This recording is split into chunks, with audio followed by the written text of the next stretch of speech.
Super hit romantic ಚಲನಚಿತ್ರ ಕೃಷ್ಣಂ ಪ್ರಣಯ ಸಖಿ ಈಗ ಸನ್ ನೆಕ್ಸ್ಟ್ ನಲ್ಲಿ ಮಾತ್ರ ವೀಕ್ಷಿಸಿ ಎಂಜಾಯ್ ಮಾಡಿ. ಇವತ್ತೇ ಸನ್ ನೆಕ್ಸ್ಟ್ ಆಪ್ ನ ಡೌನ್ಲೋಡ್ ಮಾಡಿ. ಸಾಧನ ಏನಿದು ಹೊಸದಾಗೇನೋ ಶುರು ಮಾಡಿದ್ಯಲ್ಲ?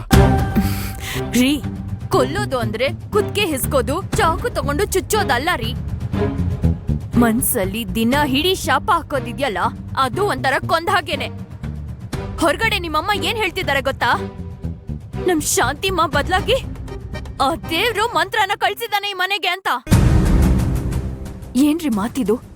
ಏನ್ ಮಾತಿದು? ಇನ್ಯಾವ ಮಾತು? ಇನ್ಯಾವ ಮಾತಿನ ಬಗ್ಗೆ ಹೇಳ್ತಿದ್ದೀನಿ? ನಿಮ್ಮಮ್ಮ ಮಾತಾಡಿರೋ ಮಾತಿನ ಬಗ್ಗೆನೇ ಹೇಳ್ತಿದ್ದೀನಿ.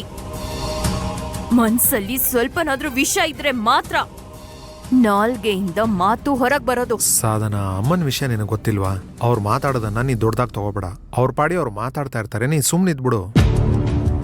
ಅವ್ರಿಗೆ ಗೊತ್ತಿಲ್ದೆ ಮಾತಾಡ್ತಾರೆ, ನೀನ್ ಯಾಕೆ ಅದನ್ನ ಸೀರಿಯಸ್ ಆಗಿ ತಗೋತೀಯಾ? ಸಿದ್ದು, ನೀವ್ ಅವ್ರ ಪರ ವಹಿಸ್ಕೊಂಡ್ ಮಾತಾಡ್ಬೇಡಿ. ಗೊತ್ತಾಗ್ದೆ ಮಾತಾಡೋ ಮಾತುಗಳೆಲ್ಲ ರೀ ಇದು. ಪಾಪ, ಅವಳಿದ್ದಷ್ಟು ದಿನ ಬಡವ್ರ ಮನೆಯಿಂದ ಬಂದವಳು ಅಂತ ಅವಳು ಹಾಗ್ ಮಾಡಲ್ಲ, ಹೀಗ್ ಮಾಡಲ್ಲ, ಅದ್ ಸೇರಿಲ್ಲ, ಇದ್ ಸೇರಿಲ್ಲ ಅಂತ ಚುಚ್ಚಿ ಚುಚ್ಚಿ ಅವಳನ್ನ ಕೊಂದ್ರು.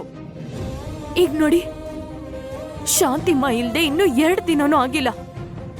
ಇವಳು ಯಾರೋ ವಿದ್ಯಾವಂತೆ ಅಂತೆ, ಬುದ್ಧಿವಂತೆ ಅಂತೆ. ಇವಳನ್ನೆಲ್ಲ ನಮ್ ಶಾಂತಿಮ್ಮಗೆ ಹೇಗ್ರಿ ಕಂಪೇರ್ ಮಾಡ್ತಾರೆ ನಿಮ್ಮಮ್ಮ? ನೋಡಿ, ನಿಮ್ಮಮ್ಮ ಮಾಡೋ ಕೆಲ್ಸಗಳನ್ನ ಯಾರತ್ರನಾದ್ರೂ ಹೋಗಿ ಹೇಳಿದ್ರೆ ನಮ್ ಮುಖಕ್ ಉಗಿತಾರೆ. ಒಂದ್ ವೇಳೆ ಸುಕೃತಂಗೆ ಹೀಗಾಗಿದ್ದಿದ್ರೆ ನಿಮ್ ತಾಯಿ ಹೀಗೆ ನಡ್ಕೋತಿದ್ರಾ? ನಮ್ ಶಾಂತಿಮ್ಮ ಸತ್ತು ಛೆ